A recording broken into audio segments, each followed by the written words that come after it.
Hello, and welcome to the Ending Body Burnout Show. We are your hosts, Chris and Philly, co-founders of a multi-award-winning functional medicine practice, serving busy people with energy, mood, and gut issues. While busyness, addictive doing, people-pleasing, and perfectionism might be the norm, it's not normal, and it's a major contributor to health issues. Our goal with this show is to give you a holistic root cause approach to healing your body so that you don't have to continue doctor or diet hopping or popping a gazillion supplements hoping something might stick. So get ready to heal your body, get your spark back, deeply connect with yourself, and step into the life of your dreams. Let's dive in.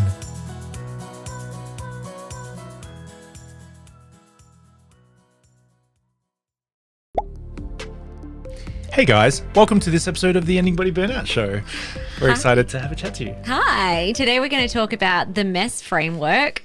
It's kind of a new thing that Chris created randomly one day. Actually, no, it wasn't randomly. It was very intentional, actually. I actually researched this a lot, and I had lots of mentors help structure this together. It was definitely not random. Okay, when you presented it to me, it's like, wow. When I told you about it, it was where did that pop out? You're just like, from? Oh wow, that's really good. It's like we should do a podcast on this. I'm like, oh wow, I thought this was like kind of old news. Sometimes I forget what I know. Anyway, so this episode is basically going to help you to get to know and understand your capacity and what you can do, where you can push, where you can move, so you don't blow a fuse. Because often what happens when someone goes into body burnout is they've just completely shut down from these cues from the body, from signals from the body. Maybe they've never been taught to read the signals from their body.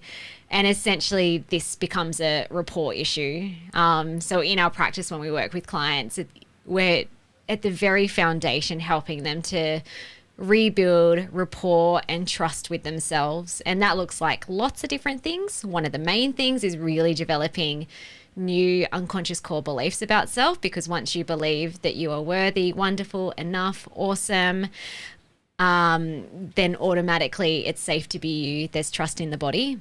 But also another big part of rapport with self is being able to communicate with the body, the emotions, the sensations, even some data that your body can give you using technology so that you can then live a life that feels really nice and intentional and sustainable, and you're not in this constant push burn, trying to heal and then like feeling worse, or pushing at work or with the family and then feeling worse and not getting anywhere sustainably. So this is what this episode is going to be all about. We had an amazing practitioner come in on the podcast. I forgot to grab the episode number, but it was probably about a year or two back. Probably in the show notes. Jessica Maguire. So she's written a book all about regulating the nervous system. And in her book, she talks about interoception, which is it's not her term. It is a term in the nervous system world. But essentially, some people have an inability, or they've lost the ability to recognize their current state of readiness and functionality. And some people have completely lost this ability, so they can't recognize their current state. They struggle to tell if they're running on empty or if they've actually got some fuel left in the tank. And that's where people can lead to burnout, where they do too much, or maybe they're not necessarily doing too much. They're just doing things that don't work for themselves and for their healing journey. And this is where the mess comes in, quite literally and metaphorically.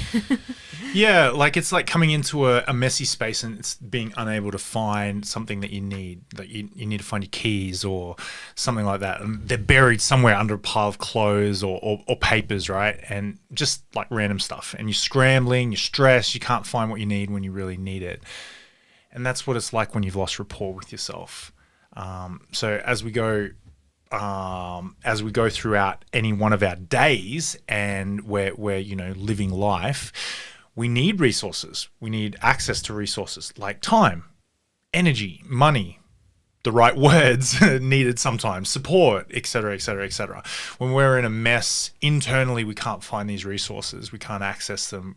We're scrambling. there's another analogy. It's the spoon metaphor.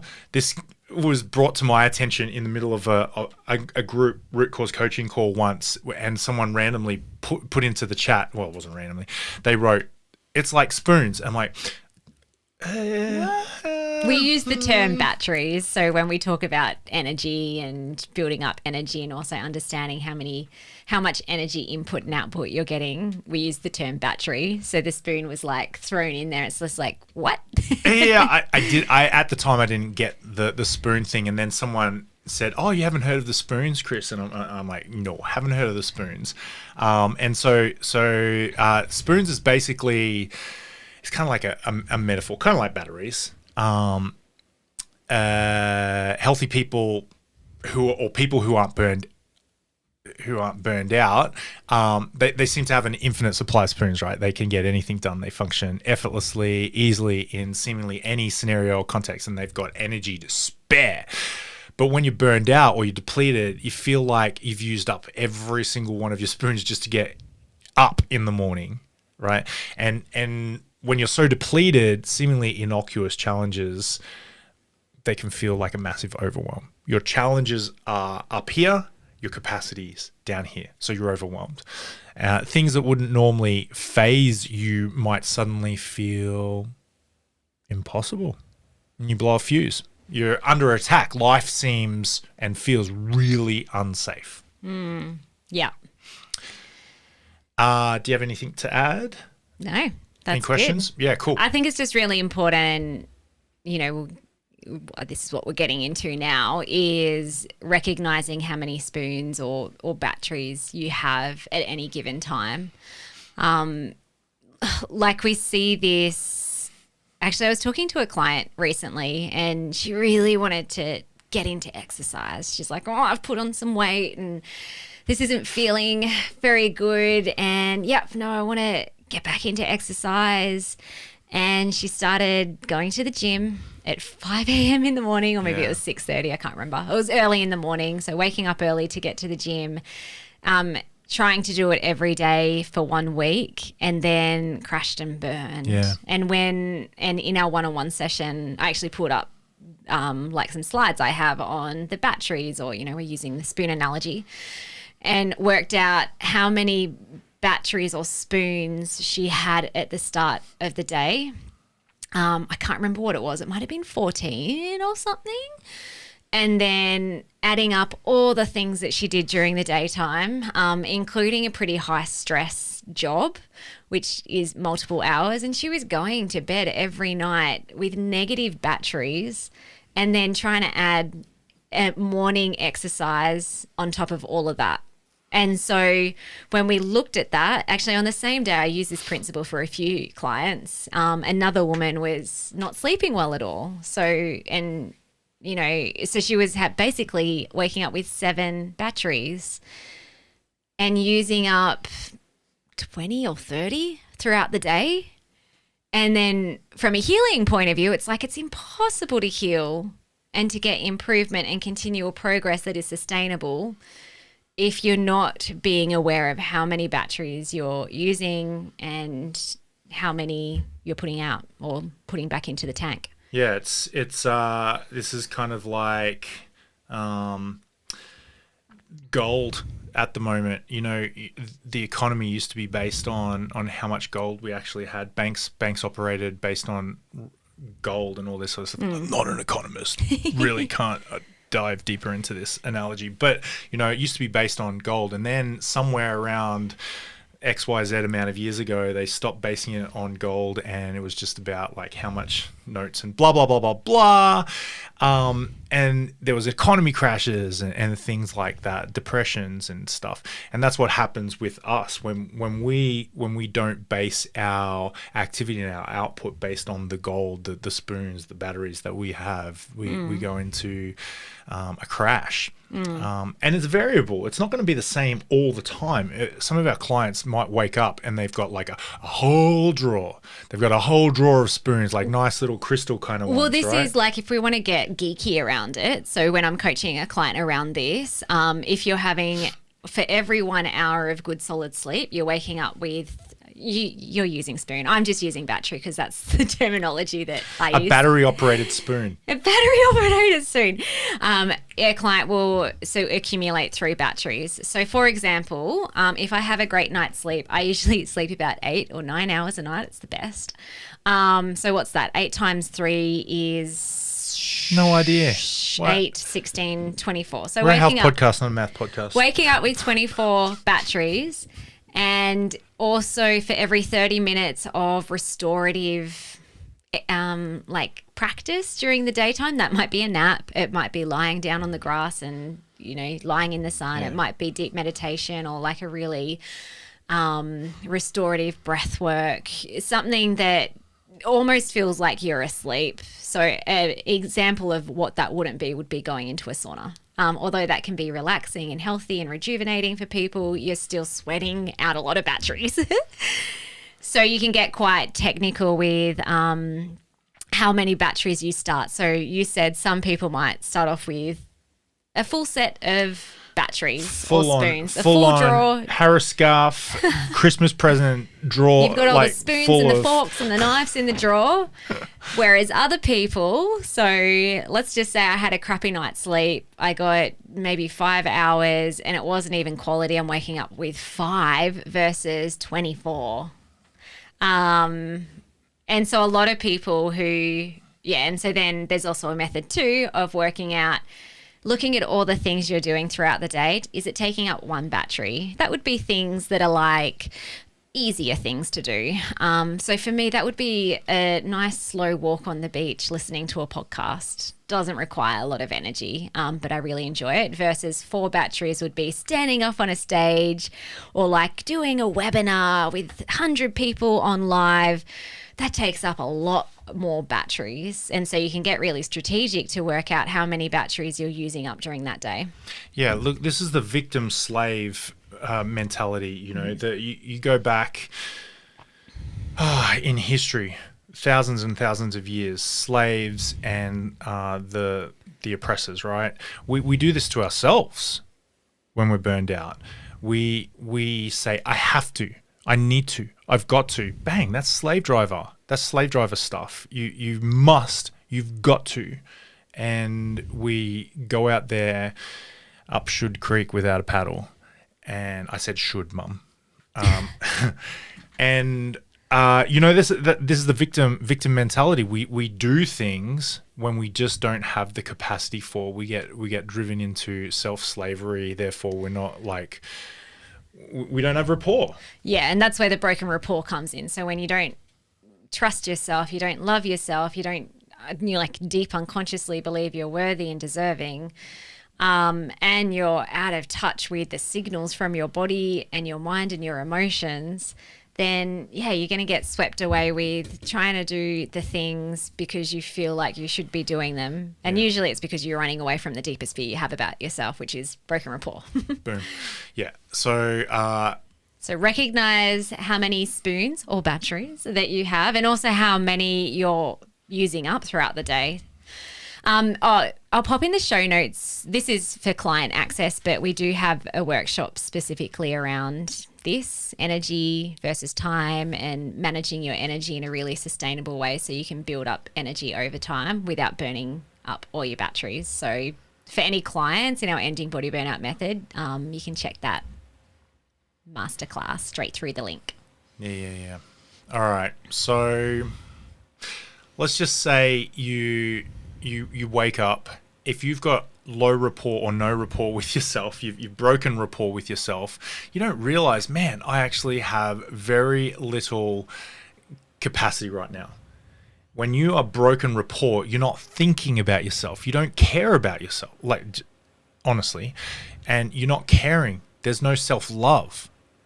And so therefore you're a slave to the dictates of whatever, whoever. Culturally, stories, all that sort of stuff. And so you're just not thinking about how much capacity do I have? How many resources? No, you don't care. You grab the whip, you crack it, and you get cracking. You get into it. You go do it. Just harden up, shut up, go. And so some mornings you wake up And if you do have that broken rapport, what tiny amount of spoonage or cutlery you have or battery, you just blow it, you use it up just waking up, getting out of bed. And so then therefore you deplete it again. And if you're running this slavery pattern with yourself, you're in a constant cycle of wake up low or depleted, burn it out, just waking up, getting up, forcing yourself to go, and just like a slave, you get that whip crack, yourself whip cracking. No wonder you can't heal from your burnout when you run that pattern. So number one, you have to recognize I have 0 spoons or 1 spoon, and you got to protect it. If you don't protect it, then if you're not strategic with that spoon, then you're just running yourself into the ground. Yeah. This takes, like, when you're protecting your spoons, your batteries. Like, personally for me, I didn't just work it out in an hour. I could work out how many batteries I was waking up, and generally speaking, how many batteries I was using up. That was still like a bit of a mental challenge, but it's like, oh, okay, cool. But as you're living your life, you'll also notice that things might fluctuate those batteries. So, for example, if you're a woman who has a cycle still, your batteries, you'll have more batteries during ovulation compared to leading up to your period or when you are bleeding. And things are going to be variable depending on the sleep and that sort of stuff. So over time, like, I'll give you a really specific example. My body was sending me clear signals that I was doing too many one-on-one coaching consulting sessions over the course of a week. And I can't really even remember what the signal was. It was probably more mental, emotional. It was kind of like feeling a bit angry, resentful, but feeling stretched as well. It was almost like I'd come home and I'd feel like, there's so many other things I need to do, and I don't have enough time to, work on the business and do marketing and admin and all that sort of stuff. So over a few months, might have even been over 6 months, I really intentionally played around with how many hours feels really aligned in this season of my life. And like, max 20 hours a week of meeting with 20 clients one-on-one a week is my max. If I go over that, my body and my mind are not happy. They tell me very quickly that you've broken the boundary. Yeah, so this is a really good practical example of boundaries. A lot of people think that when boundaries is like saying no to everything, and sometimes it's just about clarifying. It's drawing a line in the sand or erecting a fence and just saying, oh, this is where my day ends. I love my job. I love my work. I'm called to be here, but my boundary is this. This is where this boundary is where the edge of where I tip from being meeting my life's purpose in service while receiving just payment and that sort of thing. Equal what's the word I'm looking for? Equal pay, whatever. Transaction. That's the edge. When I tip over that edge, I'm into martyrdom. I'm into self-sacrifice unresourcefully, all that sort of stuff. It can be in work. It can be in just putting pants on in the day. It could also, do you know what I'm saying? Yeah, it definitely shows up in healing too. Like, there's only so many spoons or batteries that you have to put energy into healing. Like, some healing practices might be restorative, like sleeping or zoning out in the sun and just resting.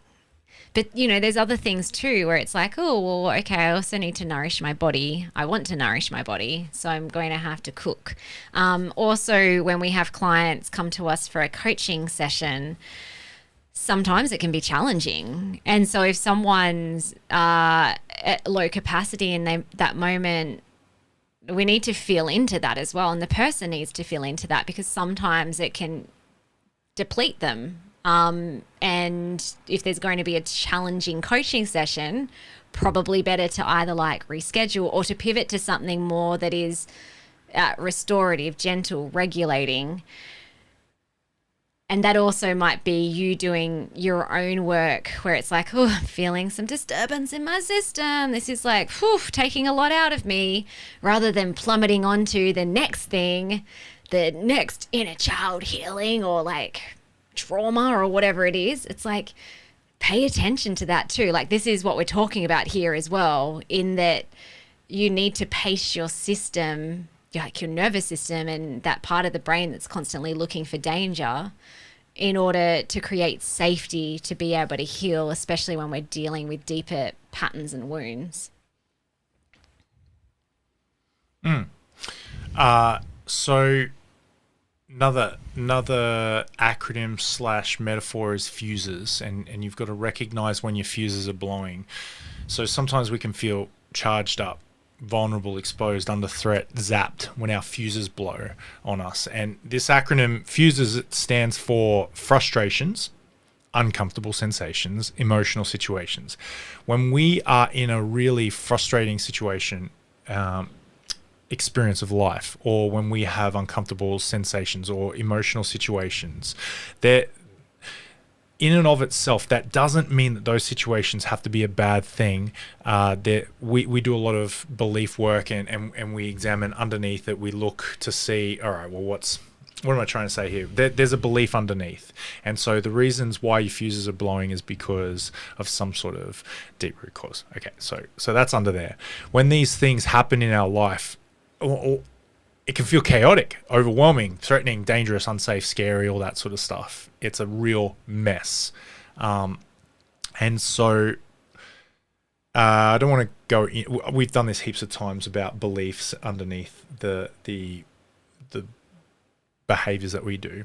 Yeah, there's plenty of other episodes. Yeah, so that someone could go back to. Yeah, so when you feel like your fuses are blown, when you feel like you're stressed, when you feel like life is a bit of a mess for you, when you feel like you're low in spoons, this framework, the M.E.S.S framework, helps to be able to help you to be aware of how much mess you're in at any given moment, how much ability you have, how much capacity you have, how resourceful you are. And so M.E.S.S stands for mood, energy, sensations, and stress. So is there anything you wanted to talk about before we dive into M.E.S.S? No, let's go for it. All right, well, mood. How's your mood today? Before you go to the gym, before you wake up in the morning and you go about your day, before you hit work, if you're feeling like your body burned out, just take some time to check in with yourself. It's just this checking in with yourself is just like you would check in with your partner. Most mornings, Philly and I will roll over when we wake up. It's like, hey, how you going? How'd you sleep? Bang. It's like, actually kind of funny. We're always like, how'd you sleep? Yeah, like how much energy is my spouse going to be able to provide me today? Yeah, because sometimes Phil, you'll say, like you said this the other day, you're like, I kept waking up. Or that was after the audition. Auditions? The audition, we got into a musical, and so the audition was really late at night. And I just had the songs repeating in my head over and over and over again. So that's the thing. Like, I'll roll over and I'll say to Philly, I'm like, hey, sweetie, how was your sleep? Or something like that. So check in with yourself. Hey, sweetie, how's your mood? But this is this isn't segue. I think the reason why I ask you that is, one, just as a nice nice thing to do, but yeah, to also kind of gauge what type of day may we have. Or am I in a tiptoe dance day, yeah, or are we gonna like tango here? Yeah, are we like ready for action? We're gonna do the things we said we were gonna do, or is this gonna be a little bit more of a slow paced day today? Maybe I won't push Chris to do this podcast that I had in our calendar. Yeah, like, and so that's essentially the same with self and self. It's kind of like, hey, how am I feeling? Is this a green light, good to go, or is this a orange or a red light where it's like, you know what, actually the thing that you had planned to do today, that might actually need to be rejigged. So this is the difference between we talk about be do have with our clients a lot, and we talk about when you can focus more on being, you'll be more of a winner. You'll be able to recognize your state, all that sort of stuff. When you're do oriented or focus on doing the things, you're a workaholic, and so. Here's the thing: when your first conversation with your spouse or your partner or yourself is all about, hey, you need to do this, you need to do this, do, and that's your first and only conversation in the morning, and then you go your separate ways, and then you come back. It's like, did you do? And it's like judgment. You know, this is the same sort of thing for yourself. How's your mood today?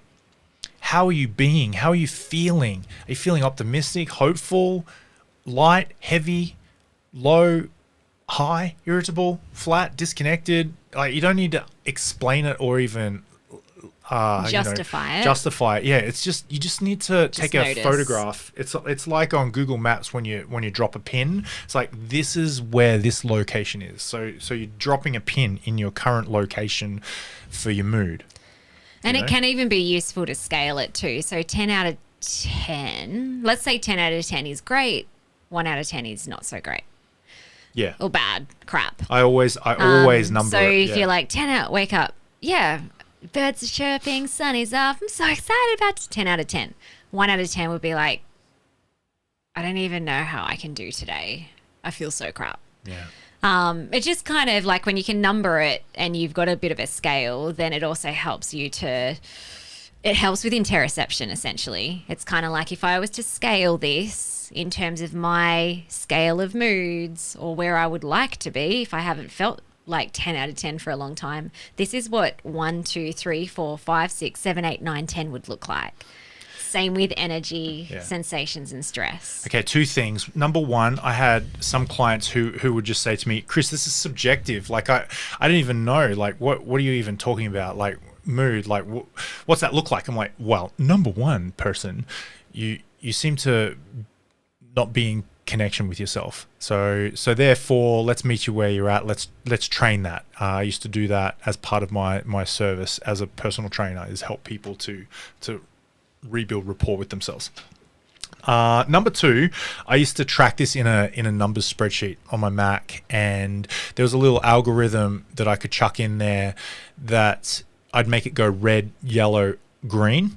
So if it was over a certain number, it would be a certain color and blah, blah, blah, blah, blah. And it just was like a super simple way for me to go, once they punched in their numbers, I would see, they would see, and then we could start to link their interoceptive sense of how they're being, how they're going, you know, with their mood. Just starting with that number. So if you're a spreadsheet kind of guy or gal, that's pretty cool. Do that algorithm that I'm talking about with the numbers and you can graph it and all that sort of stuff. I think that's amazing. If you feel like you unresourcefully track, well, maybe you don't have to. Yeah, if that makes you feel worse, don't track it, but still tune in every morning with self. Yeah, there's some stories there. Also, there's some new issues. Also, if you have a brain like mine, I can kind of just remember. Yeah, see, the spreadsheet was great for me because I was tracking multiple clients. Like, yeah. I had, like, at one point, like 30, 40 clients that I was trying to keep track of, and I just needed something that I could just look at and just instantly know, am I going to massage this person for the first part of their training session? Am I going to stretch them? Some of my clients, I would have them lay down with a sleeping mask on the massage table with a pillow or a bolster under their head, and they'd put headphones on, listen to some solfeggio, and they'd sleep for the first 10-15 minutes. Obviously a really good thing, you know. Which was interesting. We've kind of jumped ahead a bit because I don't feel like we've talked about all the messes. True. But let's just talk about the gym side of things, because back in the day when you started personal training and then having a gym, Hardcore. It was like, go, go, go, thrash yourself, get strong. You're lose not the enough unless weight. you do the thing correctly and intensely.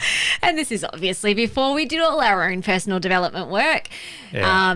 So, you know, based on our insecurities, it's like, yeah, let's feed this insecurity cesspool of fitness.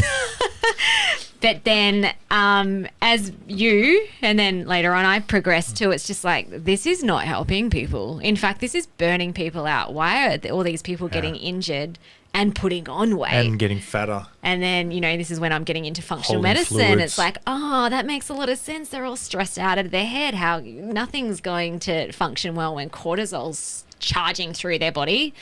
And so this is where you started integrating this into the fitness space, which was really jarring for a lot of people initially, and you lost some clients. Absolutely, Because they're like, what? No, I'm paying you 1 hour to thrash me so I can sweat all my fat out. Yeah. So there was a lot of education and coaching, but then, you know, when you started magnetizing people who really wanted this, it was so lovely. Like, people got results. Yeah. And My this- cortisol went down.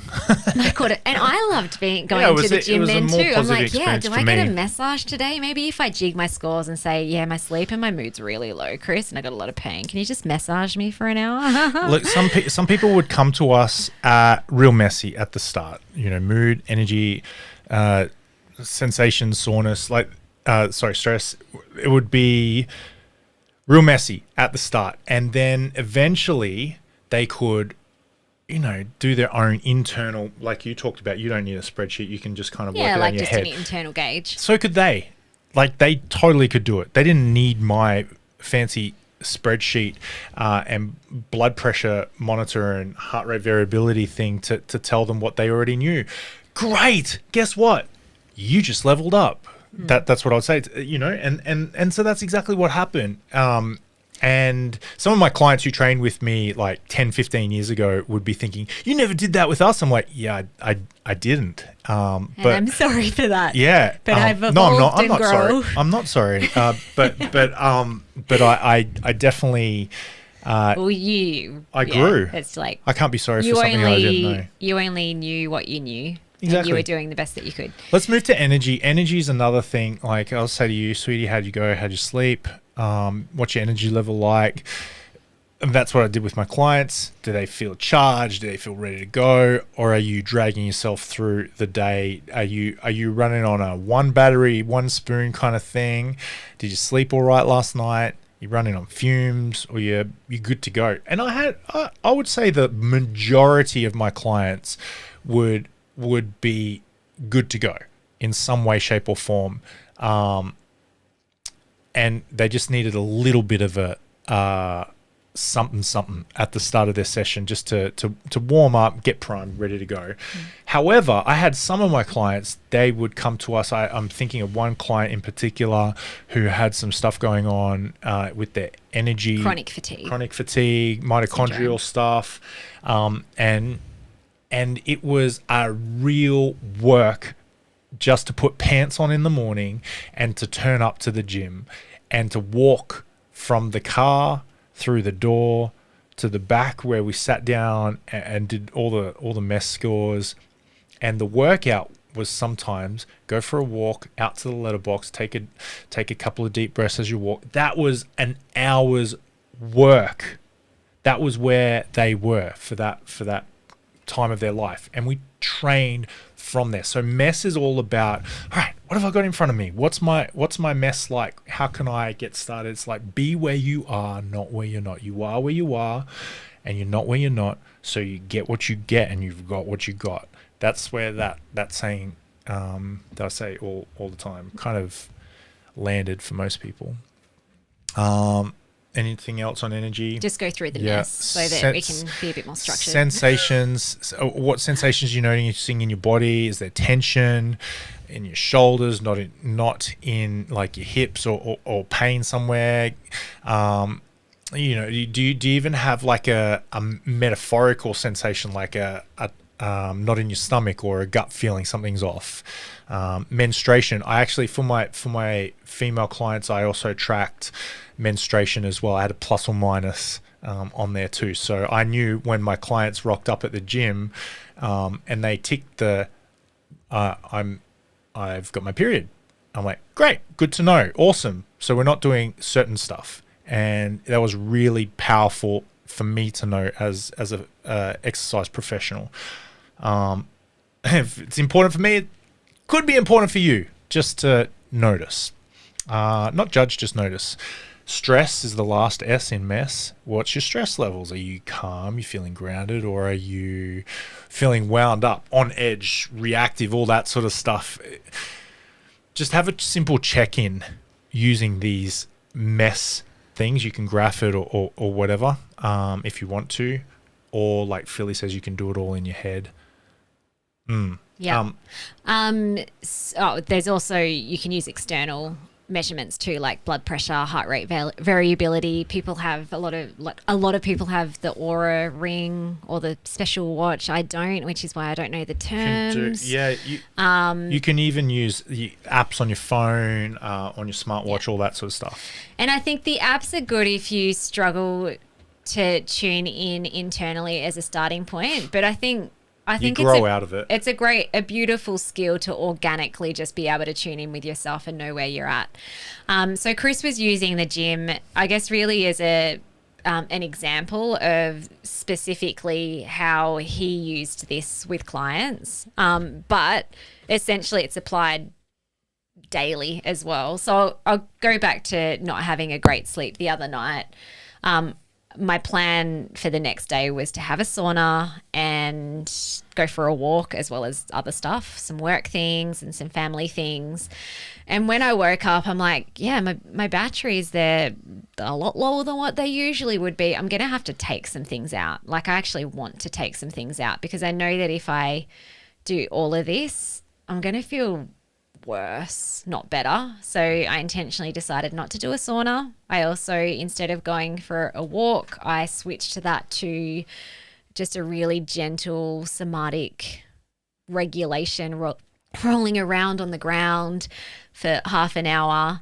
And I felt more energized doing that than if I'd been like structured and tried to do all the things that I thought I was going to do that day. And sometimes I'll rejig what I'm doing with work as well. So if it's a work at home day, I have a lot more flexibility because, you know, it's pretty rare that there's something that urgently needs to be done now. And so I can pick and choose what I give my energy to. So that's that. Yep. I'll give you the scrolly poly. All right, so just to wrap it all up, applying this to your own life, like the recommendation would be wake up in the morning, do a little M.E.S.S score for yourself. What's my mood like? What's my energy like? What sensations have I got in my body? What's my stress levels? If you're a client of ours, like next stage would also be to map out your batteries that you're waking up with, the batteries that you're using up, and getting clear on what that looks like. And then live your life based in accordance with that. So like another term, be realistic. Another term of this is more in the chronic fatigue world, is baseline. So it's like, know what your baseline is. You're not going to recover if you're pushing yourself to the edge or past it. And sometimes that means making some really big decisions. Like one of the clients I spoke to this week, she's recognizing that her workspace is just like beyond her capacity at the moment, and she's trying to turn up, but it's also feeding a lot of negative unconscious core beliefs about self. So, you know, sometimes there might be big decisions that need to be made that it's like, this environment isn't working anymore and I need to get out and I need to find something that's going to help me and support me to heal. Yeah. We've said this many times before, but healing is less about ticking boxes and it's more about having a relationship with yourself. And we when did we say we were going to have Dr. Paul Taylor's interview? Next week. Okay, so next week, guys, you'll hear an interview with Dr. Paul Taylor. It was a fantastic thing. He's got some beautiful frameworks that I feel like when you feel like you've ended your body burnout and you're ready to go, I feel like his frameworks are amazing. But I think they're also amazing before you even get into the mess in the first place as well. And I think you can still use some of his frameworks while you're in the thick of being burned out as well. A lot coming out of burnout, healing. Yeah, sorry.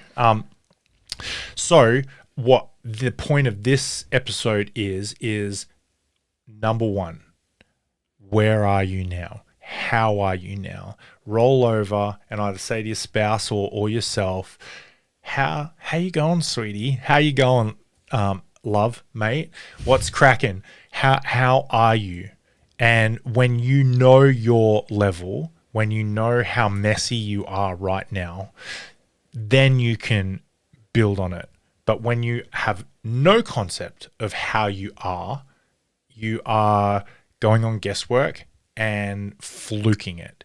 And we've seen so much evidence that is not a long-term strategy that will end your body burnout. Mm-hmm. Be aware of how you are, then live intentionally and be mindful of what's important to you going forward. Beautiful.